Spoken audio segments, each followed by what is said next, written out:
சரி, ஒரு திருமணம் நடக்குது. அங்க பொண்ணு மாப்பிள்ளையோட காதுல போய் குசு குசுன்னு சொல்றாங்க, செக்ஸ் வச்சுக்க முடியாதுன்னு. திருமணம் நடக்குமா? சொல்லுங்க. ஆண்கள் குறைஞ்சபட்சம் அவங்க ஒருத்தருக்கு ஒருத்தர் மறைக்காம சொல்லிடுவாங்க. ஆமாண்டா, சரிதான். பார்ட்டி செம கெட்ட, அதான் ஃபாலோ பண்ணிட்டு இருக்கேன். ஆனா பெண்கள் தன்னைத்தானே முட்டாளாக்கிக்கிறதுல கொஞ்சம் அதிகமாவே தேர்ச்சி அடைஞ்சிருக்காங்க. அவங்கள கேட்டா, இல்ல என் வாழ்க்கையில தேவதூதனா வந்திருக்கான்.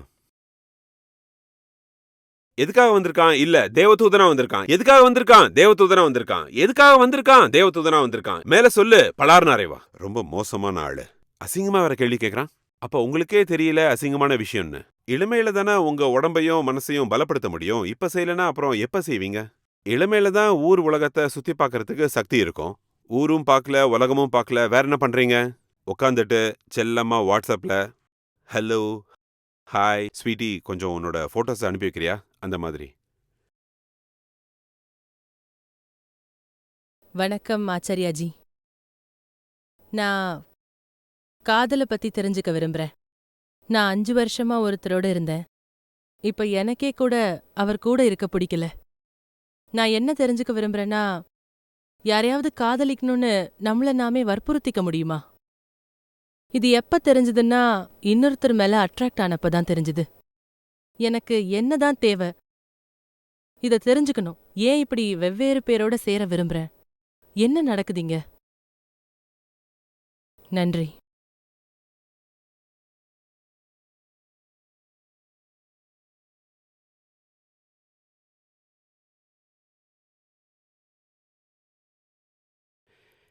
இந்த உலகத்துல உங்களுக்கு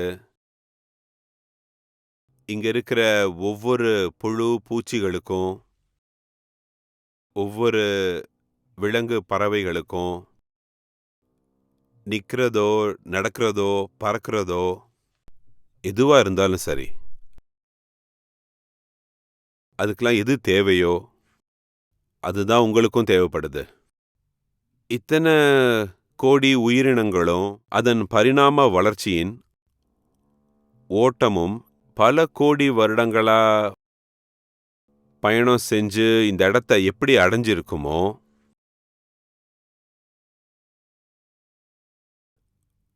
உயிர்களுக்குள்ள அந்த வேகம் ஏற்படலைன்னா, இயற்கையோட விளையாட்டு அப்புறம் எப்படி தொடரும்? எனக்கு மட்டும் என்னவோ தனியா விசேஷமா வேணும்னு உங்களுக்கு ஏன் தோணணும்? இவ்வளவு சுலபமான விஷயம் இல்லையா? இதுல சந்தேகமோ, பிரமையோ எங்க இருக்கு?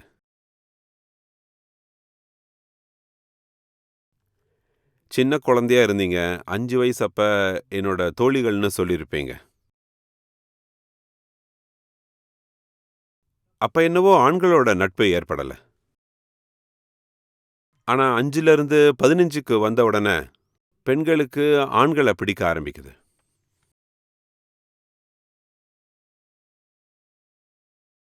ஒண்ணும் இல்ல. 5 வயசுல உடம்புல சில ரசாயனங்கள் இருந்தது. 15க்கு வந்த உடனே வேற வகையான ரசாயனங்கள் வந்துடுச்சு. ஆண்களும் 15 வயசுக்கு வந்த உடனே அவங்களுக்குள்ளேயும் சில ரசாயனங்கள் வந்துடுது. 2 ரசாயனங்களும் ஒண்ணுக்கு ஒண்ணு ஈர்க்குது.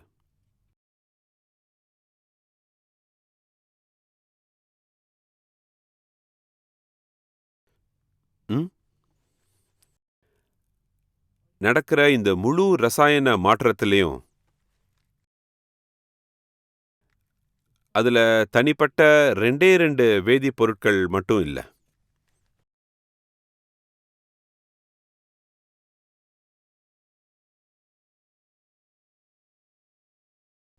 ம்? அ சோடியம் அது ரியாக்ட் பண்றது பூராவும் ஹாலோஜன்ஸோட தான். எல்லாமே சோடியம், பொட்டாசியம் எத வேணா எடுத்துக்கோங்க. அது குளோரின், அயோடின், புரோமின், புளோரின் எல்லாத்தோடையும் பண்ணும். ஒரு ஹாலோஜனோட பண்ணிட்டு இருக்கிறப்ப ஸ்ட்ராங்கானது வேற ஒண்ணு வந்துட்டா, முன்னாடி இருந்தது மறந்துடும். அது 5 வருஷமா ரியாக்ட் பண்ணிட்டு இருந்தாலும் சரி. எதோட ரியாக்ட் பண்ணிக்கிட்டு இருந்ததோ, அதை விட ஸ்ட்ராங்கா இன்னொரு எலிமெண்ட் வந்துட்டா, முன்னாடி இருந்தது மறைஞ்சிடும். அதனால என்ன? வேற ஒண்ணுமே இல்ல இதுல. இதுல என்னத்த நான் உங்களுக்கு வேற ஆழமா, ரகசியமா சொல்றது?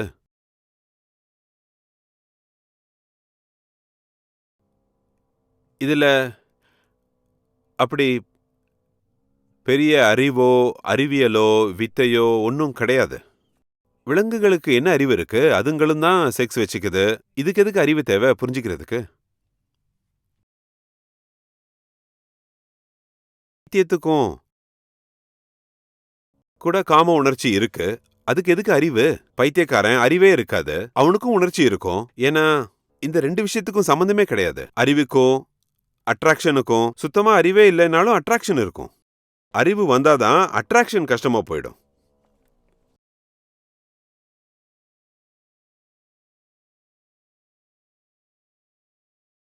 அப்படி சொல்லவே முடியாது. சுத்தமா உணர்வே இல்லைன்னா இயற்கை நிகழ்வுகள் நின்னு போயிடாது. அப்படி இல்ல. இயற்கை நிகழ்வுகள் எதுவும் அறிவையோ விழிப்புணர்வையோ நம்பி இல்ல. பைத்தியமாயிடுற பெண்கள் ஒரேடியா அவங்களோட யூட்ரஸ் கர்ப்பப்பைய பெரும்பாலும் எடுக்கிற மாதிரி தான் இருக்கு.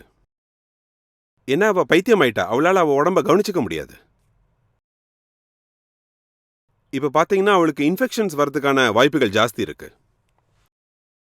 அவ பைத்தியமானதுனால அவளோட உணர்ச்சி குறையறது இல்லையே. ஒண்ணுமே தெரியாத பைத்தியக்காரி திடீர்னு ஒரு நாள் வந்து நான் கர்ப்பமாயிட்டேன்னு நமக்கு முன்னாடியே வந்து நிப்பா. உன்னை யார் இப்படி பண்ணா? உன்னோட சம்மதத்தோட நடந்ததா இல்ல பலாத்காரம் பண்ணாங்களான்னு கேட்டா அவளால எதுவுமே சொல்ல தெரியல. ஏன்னா அவ பைத்தியம். அவ பைத்தியம் தான். ஆனா அவக்குள்ள இருக்கிற அந்த காம உணர்ச்சி போறது இல்லையே. ஏன்னா காம உணர்வுக்கும் விழிப்புணர்வுக்கும் எந்த சம்பந்தமும் இல்ல. ஏன்னா அது வயசு.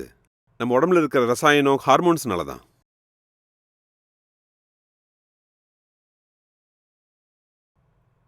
ஆனா இது ஒண்ணுமே இல்ல. ஆனா நமக்குள்ளதான் இது ஏதோ மகத்துவமான விஷயம் மாதிரி தோணுது. எல்லாருக்கும் அப்படிதான் தோணுது. நமக்குள்ள காதல் உணர்வு வரும்போது நமக்குள்ள ஏதோ ஸ்பெஷலா நடக்கிற மாதிரி தோணும்.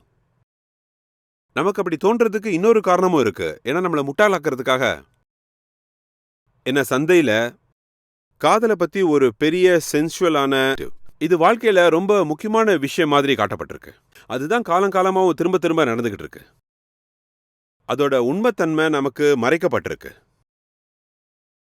உண்மையிலேயே நம்மளுக்கு அது என்னன்னு சொல்லியிருந்தா ரோஜாப்பூ கடைகளும் மூடி இருக்கும், துணி கடைகளும் மூடி இருக்கும், அப்புறம் காஸ்மெட்டிக்ஸ் கடைகளும் மூடிடும்.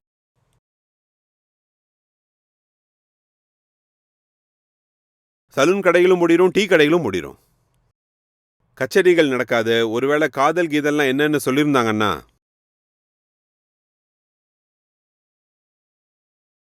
இதெல்லாம் கேட்கவே அவமான மாதிரி தான் இருக்கும். எனக்கு இதை பத்தி நல்லாவே தெரியும். இதெல்லாம் உங்களுக்கு இப்ப கேட்கவே பிடிக்காது. எனக்கு நல்லாவே தெரியும். நானும் காதல் போதையில இருந்து என்கிட்ட யாராவது இப்படி வந்து சொன்னா எனக்கும் அதை பத்தி கஷ்டமா தான் இருக்கும். கஷ்டமா இருக்கிறது நல்லது தானே. கஷ்டமா இருந்தாலும் கேளுங்க.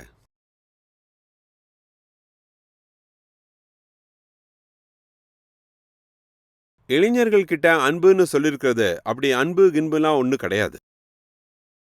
இது குதிரை யானை மாதிரி தான். எல்லாத்துக்கும் வர்றதுதான். இது ஒரு பெரிய விஷயமே கிடையாது. இது வெறும் ரசாயன சம்பந்தப்பட்டது.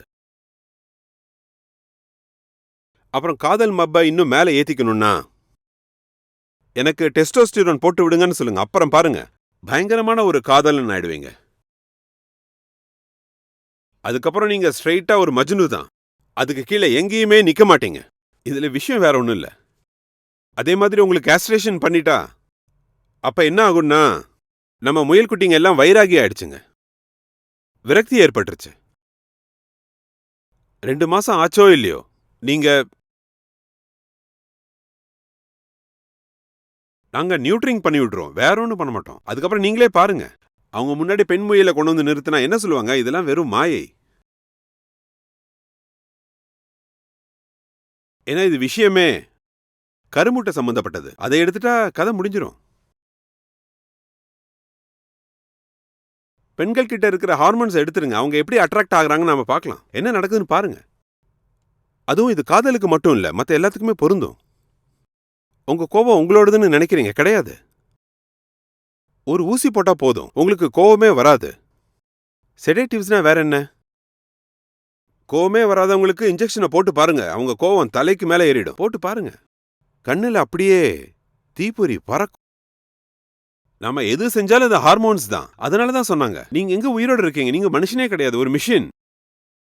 உங்களுக்குள்ள இருக்கிறது எல்லாமே கெமிக்கல் தான். அப்படி இருக்கப்ப நீங்க ஒரு ஜீவனா வாழ்றீங்க, உயிரோட இருக்கிறதா சொல்றீங்க, அவ்வளவுதானே. இது எப்படி ஏத்துக்கிறது? எனக்கு நல்லாவே தெரியும். இதை நீங்க கேட்கும்போது பாவக்காய் சாப்பிட்ட மாதிரி அது கசக்கத்தான் செய்யும். அதுக்காக என்ன பண்ண முடியும்? நம்பவே முடியாது. நம்மளோட அத்தனை காதல் கணங்களும் அது எல்லாமே இங்க பாருங்க, யாருக்கோ வந்துருச்சு.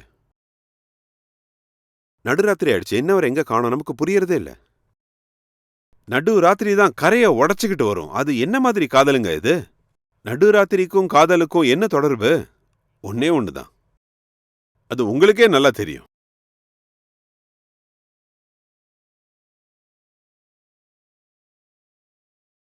ஆனா இது அவமானமா நினைப்போம். எங்க உன்னதமான காதல ஹார்மோன் ஆக்கிட்டாரு, காமோன்னு கேவலப்படுத்துறாரு. சீ, இந்த ஆளே சுத்த மோசம். இவனுக்கு செக்ஸை தவிர வேற எதுவுமே தெரிய மாட்டேங்குது. இவன் கண்ணிலேயே செக்ஸ் இருக்கு, அதனாலதான் எல்லாத்தையுமே செக்ஸாவே பாக்குறான். சாரி, உங்க காதல் புனிதமானது, தெய்வீகமானது, சிறப்பானது, தட்டையானது, பட்டையானது. போங்க போங்க, என்ன நினைக்கணுமோ நினைச்சுக்கோங்க. நானும் 15 வருஷமா இத கேட்டு கேட்டு எனக்கு புளிச்சு போச்சு. இந்த ஆளு காதல காதல்னு ஒத்துக்க மாட்டேங்கிறான். காதல்னு சொன்னாலே அதை செக்ஸுங்கிறான். காதல்னு ஒண்ணுமே கிடையாதா? நான் மறுபடியும் சொல்றேன், அடிச்சு உறுதியா சொல்றேன். நீங்க காதல்னு எதை சொல்றீங்களோ அதுல காதல்னு ஒண்ணுமே கிடையாது. காதல்னு ஒண்ணு இருந்தா அது ஏன் ஆணுக்கு பெண்ணோடவும் பெண்ணுக்கு ஆணோடவும் மட்டும் வருது? ஒரே வயசுக்காரங்களுக்கு மட்டும் ஏன் வருது? ஆணோட தான் செய்யணும்னா 80 வயசு ஆள் கூட போய் ஏன் செய்யறதில்ல? ஏன் செய்யறதில்ல? இந்த காதல் எல்லாமே சம வயசுக்காரங்களோட மட்டும் ஏன் நடக்குது? அதிகபட்சம் 5 இல்ல 10 வயசு வித்தியாசத்துல. சொல்லுங்க, நான் சொல்றது உங்களுக்கு புரியலையா? இந்த காதல் ஏன் ரீப்ரொடக்டிவ் பீரியட்ல மட்டும் வருது? நான் சொல்றது உங்களுக்கு புரியுதுங்களா? அதோட சேர்ந்து இன்னும் சில விஷயங்கள், தனிமை, இன்னும் என்னென்னமோ எல்லாம். இதெல்லாம் காதலோட சைடு எஃபெக்ட்ஸ், லோன்லினஸ், அது இதுலாம். இது எல்லாமே ஒரே விஷயம்தான், ஒரே விஷயம்தான். முடிவா இயற்கை விரும்புறது நீ குழந்தைய பெத்து போடு. இது ஏன் உங்களுக்கு புரியவே மாட்டேங்குது? இயற்கையை பொறுத்தவரை பெண்களோட உடம்புக்கு ஒரே ஒரு குறிக்கோள் தான் இருக்கு, பிள்ளைங்களை பெத்து போடு. நீங்க என்ன ஒண்ணு மாத்தி ஒண்ணு பெத்து போட தான் பிறந்திருக்கீங்கன்னு நினைக்கிறீங்களா? அடுத்தடுத்து லவ் அஃபேர்ஸ் பண்ணிக்கிட்டே இருங்க. அது ஒண்ணு இல்ல. The egg cell is searching for the sperm cell. That's all. மறுபடியும் அசிங்கமா நினைக்கிறீங்க. சே சே சே சே சே. நம்முடைய புனிதமான காதல் எப்படி பேசிட்டாரு? புனிதம்லாம் எதுவும் கிடையாது. முட்டையை தேடுறீங்க, அவ்வளவுதான். உங்க முன்னாடி நின்னுகிட்டு இருக்கிறது ஒரு உடம்பு. காதலி எல்லாம் ஒண்ணும் கிடையாது. அவளோட முட்டை வேணும், அவ்வளவுதான்.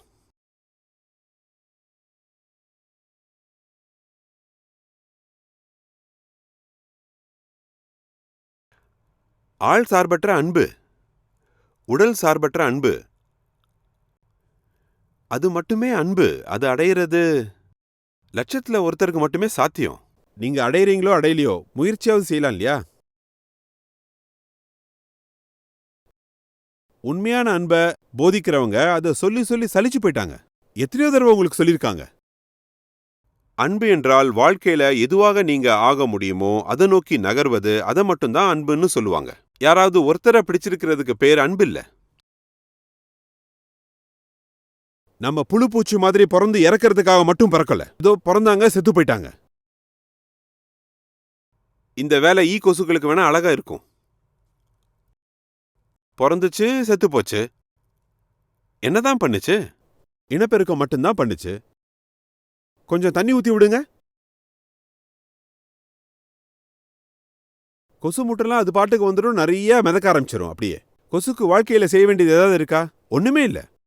தண்ணியை பார்த்துச்சுன்னா அப்படியே சும்மா முட்டையை மிதக்க விட்டுரும். நாம அப்படிதான் வாழணுமா? நாம எதுக்காக பிறந்தோமோ அதுவாக ஆக நமக்குள்ள இருக்கும் தாகத்துக்கு பேர் தான் அன்பு.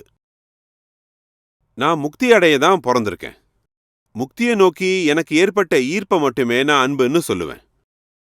இதுதான் காதல். அப்ப உலகத்தோட எந்த உறவும் வேண்டாமா?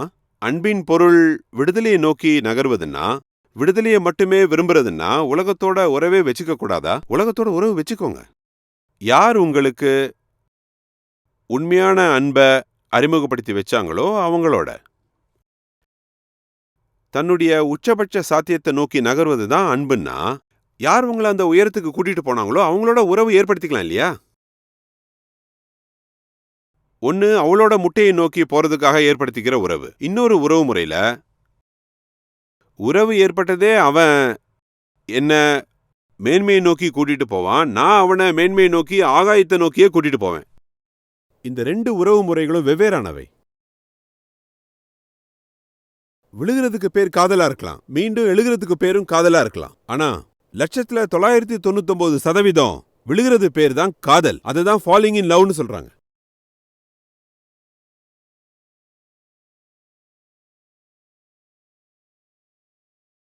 ஆனா நீங்க ஒத்துக்க மாட்டீங்க. காதல்னு சொல்றது வேற எதுவும் இல்ல, இதுதான். நானும் நீயும் சேர்ந்து பிள்ளைய பெத்துக்கிட்டோம், இதுக்கு மேல வேற ஒண்ணுமே கிடையாது. வயசு வந்ததும் வராததுமா உடம்புல ஒவ்வொரு உயிரினமும் கத்தும், குழந்தை குழந்தை குழந்தைன்னு. குறிப்பா பெண்களோட உடல் குழந்தை குழந்தை குழந்தை குழந்தை குழந்தை. அப்புறம் ஒரு வெறுமை, தனிமை அப்படின்ற உணர்வுலாம் வரும். அப்புறம் பாட்டெல்லாம் கேட்க ஆரம்பிச்சிடுவீங்க. இதெல்லாம் குழந்தைக்கான ஒரு ஏற்பாடு. எங்கேயோ யாரோ உக்காந்துக்கிட்டு பாட்டு கேட்டுட்டு இருக்காங்க. அது எப்படிப்பட்ட பாட்டுனா, தனிமை தனிமையே நான் காத்து கடந்தேன், உனக்காக காத்துக்கிட்டே இருப்பேன், எப்பவும் நான் காத்துக்கிட்டே இருப்பேன். மேட்டர்மைட்டி வார்டுக்கு ஏற்பாடு நடந்துகிட்டு இருக்கு, அவ்வளவுதான். இது வேற ஒன்றும் கிடையாது, வேற ஒரு மண்ணும் கிடையாது.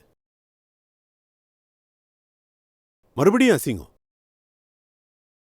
நான் எப்ப பேசினாலும் அது பிடிக்கவே மாட்டேங்குது. சே, என்ன இவன் பேசிக்கிட்டே இருக்கான், ஒண்ணுமே பிடிக்கலையே. வெக்கங்கெட்ட ஆளு. எதை எடுத்தாலும் உருவி விட்டுற அப்படியே. கொஞ்சமாவது நாம அதை மூடி வைக்கலாம் இல்லையா? நான் இப்படிதான்.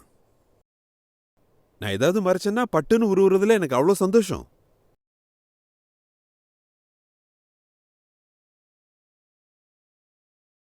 நான் சொல்றது உங்களுக்கு புரியுதுங்களா?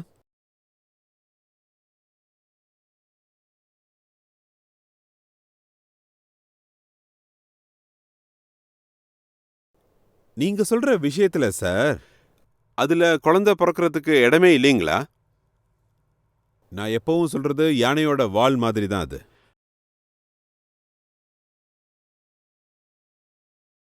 உறவு முறையை ஏற்படுத்துங்க. அது ஆணோ பெண்ணோ குழந்தைங்களோ முதியவர்களோ யாரா இருந்தாலும், ஒரே பாலினமா இருந்தாலும் இல்ல வேறையா இருந்தாலும் உறவு முறை இருக்கு இல்லையா?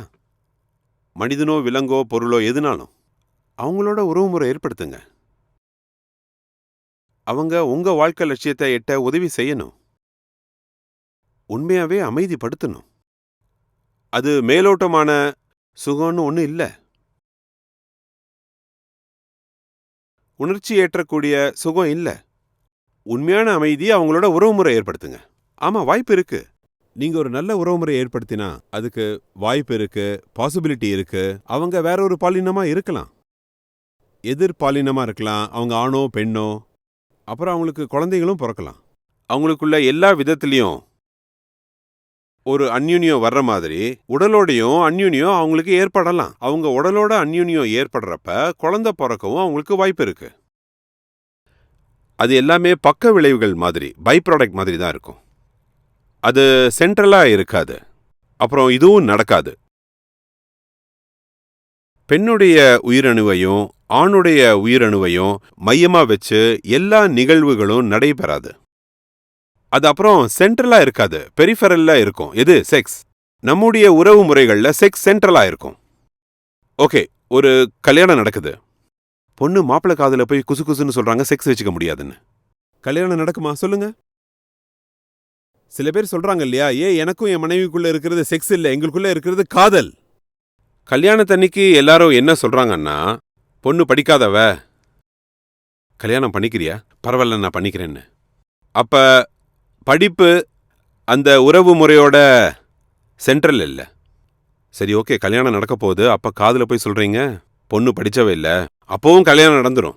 பொண்ணு வசதி இல்ல, அப்பவும் கல்யாணம் நடந்துரும். பணமும் சென்ட்ரலா இல்ல. மேல சொல்லுங்க. பொண்ணு செவிடு, கொஞ்சம் நை நெய்ம்பாங்க, ஆனா அப்பவும் கல்யாணம் நடக்க வாய்ப்பு இருக்கு. இன்னும் சொல்லுங்க. பொண்ணு முட்டாள், இப்பவும் நடக்கும், இன்னும் அதை விட வேகமா நடக்கும். இன்னும் சொல்லுங்க. பொண்ணு அப்படி இப்படின்னு என்ன வேணாலும் சொல்லுங்க, கல்யாணம் நடந்துரும். கடைசியா சொல்லுங்க பொண்ணு பொண்ணே இல்லைன்னு. இப்ப கல்யாணம் நடக்குமா? பொண்ணு காதுல போய் இந்த ஆள் உட்காந்துருக்கானே, இவன் ஒரு அலி, இவனுக்கு எரெக்டைல் டிஸ்ஃபங்க்ஷன் இருக்கு. இப்ப கல்யாணம் நடக்குமா? அப்ப திருமணத்தோட அடிப்படை என்ன?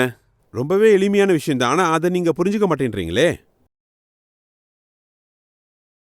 அப்புறம் எதுக்காக இந்த ஏமாத்து வேலை? இந்த மாதிரி தன்னையே முட்டாளாக்கிக்கிற வேலை இருக்கு இல்லையா?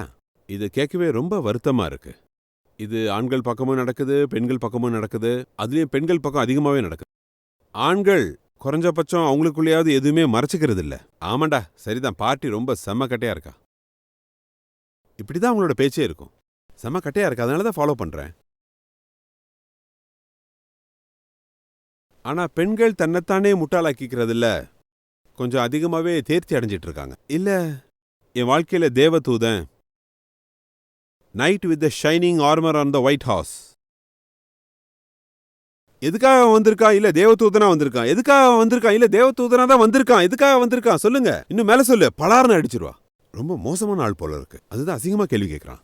அப்ப உங்களுக்கே இது அசிங்கமான விஷயம் தெரியுது இல்ல?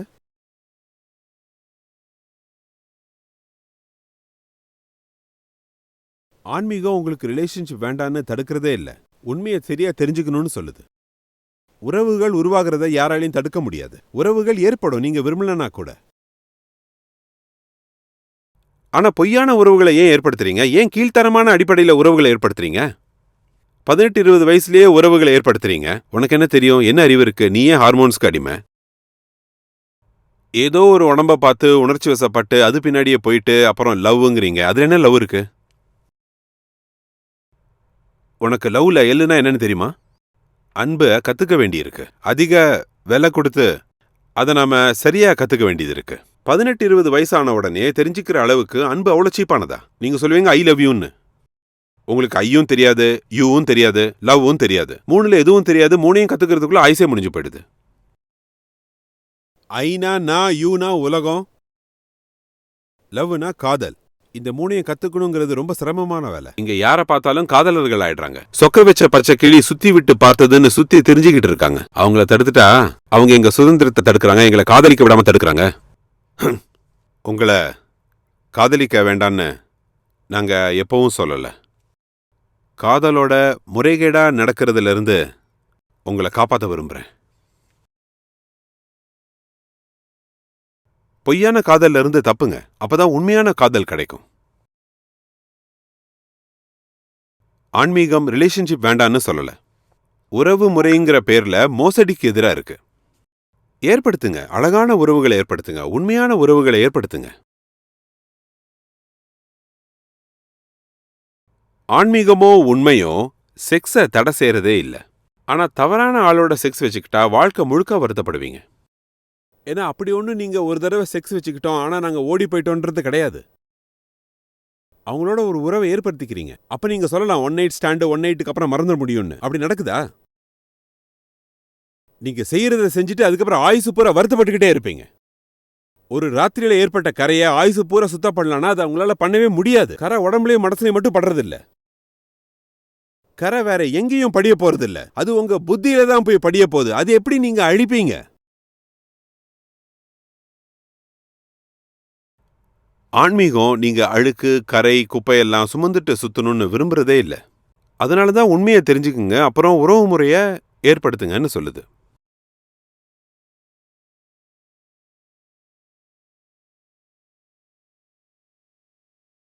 நான் சொல்றது உங்களுக்கு புரியுதுங்களா? என்ன புரிஞ்சுதுன்னே தெரியல. மூஞ்சியை தொங்க போட்டாங்க பாருங்க ஒருத்தரை. எனக்கு ஒண்ணுமே புரியல.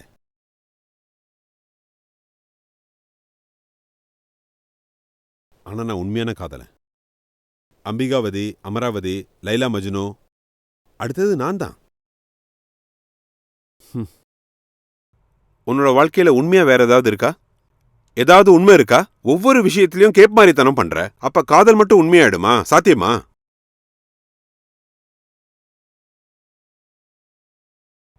இதுவரைக்கும் ஏதாவது ஒரு வேலையாவது நேர்மையான முறையில செஞ்சிருக்கியா? சொல்லு. நீ நேர்மையா எப்படி சொல்லுவ? எப்பவுமே நேர்மையா எதுவுமே செஞ்சது இல்லையே. இதுவரைக்கும் எந்த வேலையும் நேர்மையான முறையிலே செஞ்சது கிடையாது. இத்தினூண்டு வாய்ப்பு கிடைச்சா போதும் மோசடி பண்ணுவேன், மகா மோசடி பண்ணுவேன். அப்போ உன்னோட காதலும் என்ன? ஒரு பெரிய மோசடி. உங்களுக்கே உங்க மோசடி பத்தி தெரியாம போயிருக்கலாம்.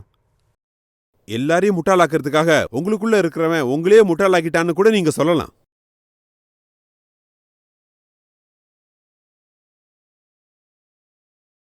தவறான உறவு முறையை விட பெரிய நரகம் வேற எதுவுமே கிடையாது. உறவுங்கிறது ரெண்டு பக்கமும் தீட்டின கத்தி மாதிரி. உச்சியில தூக்கி வைக்கவும் முடியும், அதே சமயம் படுகுழிலையும் தள்ளிவிடவும் முடியும். அவசரப்பட்டு மட்டும் நுழையாத. நின்னு நிதானமா யோசி. யாரோட வேணாலும் கண்டபடி ஒட்டிக்காத, அவங்க கூட போய் தூங்காத.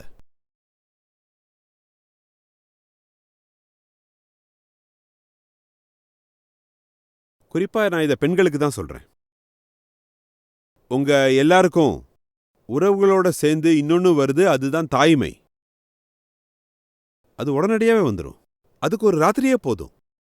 அப்ப என்ன பண்ணுவ? வாழ்க்கை முழுக்கும் புள்ளைய சுமக்க வேண்டியதுதான். அடுத்த நாளே இந்த உறவு சரியில்லைன்னு தெரிஞ்சா உனக்கு பிறந்த குழந்தைய என்ன பண்ணுவ? ஆனா அவன்தான் அவசரப்படுறான். அது என்ன பாட்டு அது? கல்யாணம் தான் கட்டிக்கிட்டு ஓடி போலாமா, ஓடி போய் தான் கல்யாணம் கட்டிக்கலாமா? 18 வயசுல கல்யாணம் நடக்காது, சட்டம் கூட சொல்லுது. என்ன?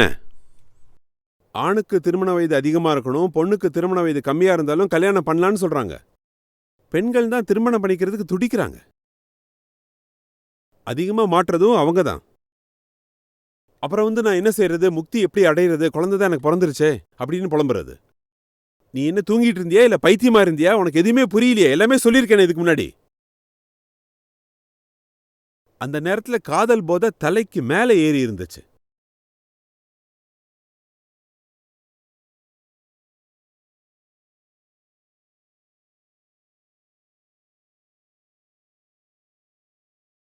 எழுபது சதவீதம் பெண்கள் மெட்டர்னிட்டி லீவுக்கு அப்புறம் வேலைக்கு போறதே இல்ல.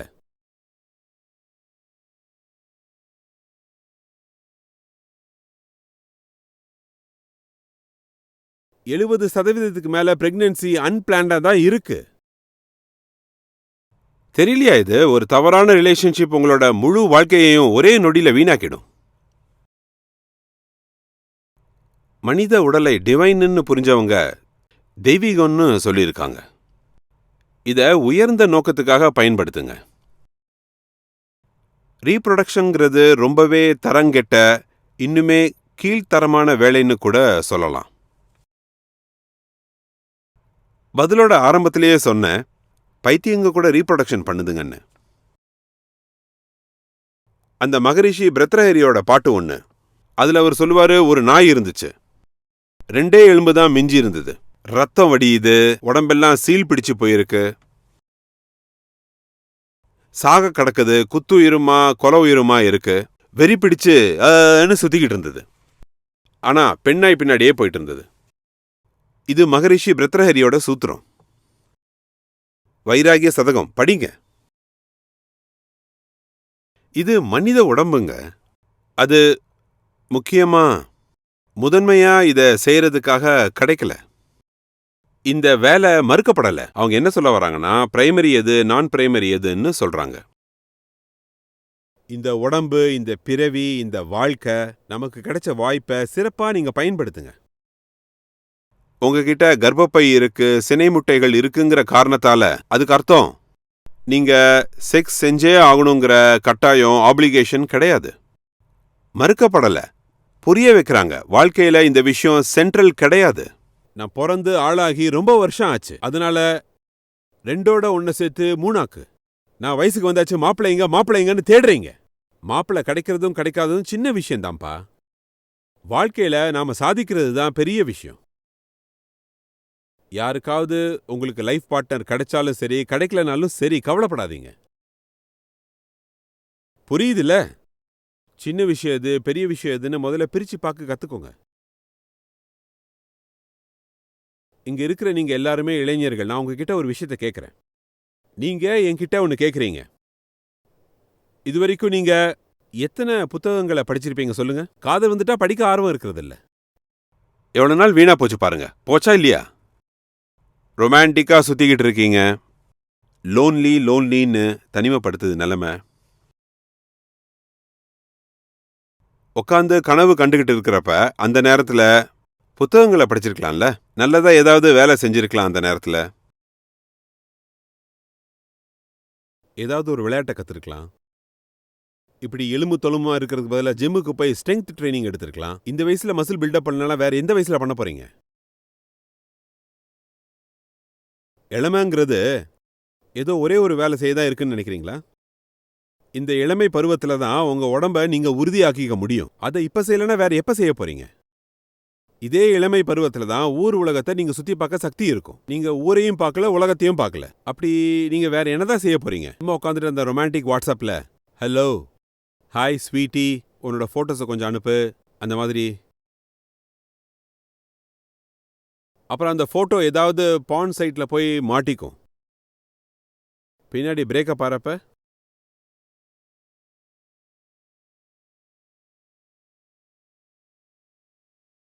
நேரத்தை சரியா பயன்படுத்த கத்துக்கணும்ல. ஒரு புக்கை படிக்க அதுக்கான நேரத்தை எடுக்கும். மண்டை ஃபுல்லா காதல் நினப்பா இருந்தா புத்தகத்தை எப்ப படிப்பீங்க? உயர்ந்த வேலையை எப்ப செய்வீங்க? ஒரு துணையை தேர்ந்தெடுக்க கட்டுப்பாடுகள்லாம் கிடையாது. ஆனா எக்கு தப்பா துணையை தேர்ந்தெடுத்துறாதீங்க. சரியான துணையை தேர்ந்தெடுக்க முதல்ல அறிவு இருக்கணும். அதுக்கு நீங்க உலகத்தை தெரிஞ்சுக்குங்க, புரிஞ்சுக்குங்க, படிங்க, நல்லவங்களோட பேசி பழகுங்க. அதுக்கப்புறம் ஒரு துணை கிடைச்சா நல்லது, கிடைக்கலனாலும் நல்லதுதான்.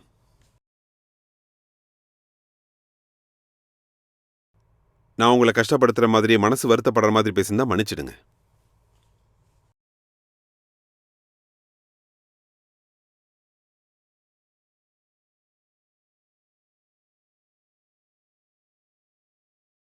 ம்